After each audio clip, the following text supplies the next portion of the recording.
Assalamualaikum warahmatullahi wabarakatuh. Di sini saya Beka Mahendra akan menjelaskan tentang dinamika kualitas layanan dalam ekspansi global, strategi budaya dan keunggulan kompetitif. Model kesenjangan gap model 1985. Kerangka kerja fundamental oleh para Suraman, Zaitam, dan Berry menjadi landasan 93% dari 14 model kualitas layanan yang dilambangkan antara 1987 sampai 2022.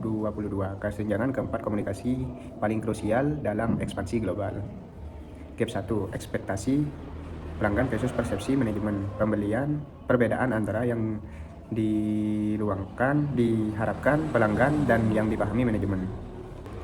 Gap 2, persepsi manajemen versus spesifikasi kualitas. Tantangan mengubah persepsi menjadi standar kualitas. Gap 3, spesifikasi versus penyampaian aktual. Penyimpangan dalam pelaksanaan layanan di lapangan. Gap 4, penyampaian versus komunikasi eksternal, ketidaksesuaian antara iklan dan layanan yang diberikan paling krusial secara global. Gap 5, layanan yang diharapkan versus yang dipersepsikan pelanggan. Persepsi akhir pelanggan setelah menerima layanan. Model ini mengidentifikasi 5 titik kegagalan potensial antara ekspektasi dan persepsi kualitas layanan. Dimensi Servequal dan model ground rules. Keandalan, kemampuan memberikan layanan yang dianjurkan secara akurat. Daya tanggap. Kemauan membantu pelanggan dengan cepat. Jaminan, pengetahuan dan kesopanan karyawan. Empati, perhatian individual terhadap kebutuhan pelanggan. Jaminan, pengetahuan dan kesopanan karyawan, bukti fisik, penampilan, fasilitas, dan peralatan. Model ground rules, 2 dimensi kualitas teknis. Apa yang dimaksud pelanggan atau dalam kurung hasil layanan. Kualitas fungsional, bagaimana layanan diberikan dalam kurung proses interaksi. Citra perusahaan, filter persepsi, citra positif, memaafkan kesalahan kecil. 6 dimensi budaya Hofstede. Jarak kekuasaan, PDI rendah, ekspektasi responsivitas lebih tinggi. Maskulinitas versus feminitas atau MAS dapat kurang konsisten dibanding dimensi lain. Orientasi jangka panjang atau LTO, jangka pendek, ekspektasi kepuasan segera. Jangka panjang, hubungan berkelanjutan. Individualisme versus kolektivisme atau IDV, individualis menghargai empati personal, kolektivis menghargai kehangatan interaksi. Penghindaran ketidakpastian atau WAI tinggi, butuh jaminan eksplisit dan bukti kredibel.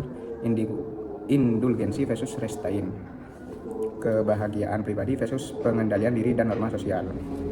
Standarisasi versus adaptasi lokal. Standarisasi, penghematan biaya melalui skala ekonomi, konsistensi merek lintas batas negara, kontrol operasional lebih mudah, risiko tidak beresonansi dengan budaya lokal.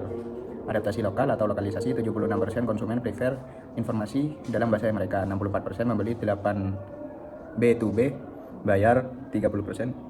Untuk produk terlokalisasi, 57% anggap kegagalan multibahasa sebagai bias merek. Risiko kompleksitas meningkat, inkonsistensi merek. 4 pilar penyediaan layanan global. 1. Model operasi desain struktural dari downline multi domestik terdesentralisasi menuju organisasi global terpusat dan efisien. Kedua, manajemen kinerja global, metrik dan KPI terstandarisasi dashboard analitik untuk memantau konsistensi kualitas antar anak perusahaan. Ketiga, tata kelola hubungan mekanisme interaksi internal di kantor pusat anak perusahaan dan eksternal dengan pelanggan dan mitra. Keempat, staffing dan pengembangan rekrutmen talenta lokal dan pelatihan sivitas budaya untuk kapabilitas layanan sensitif budaya.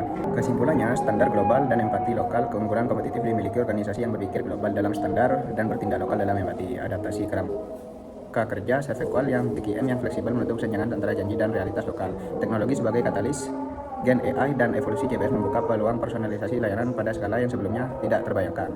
Mungkin itu saja yang dapat saya sampaikan. Sekian, kurang lebihnya mohon maaf, terima kasih.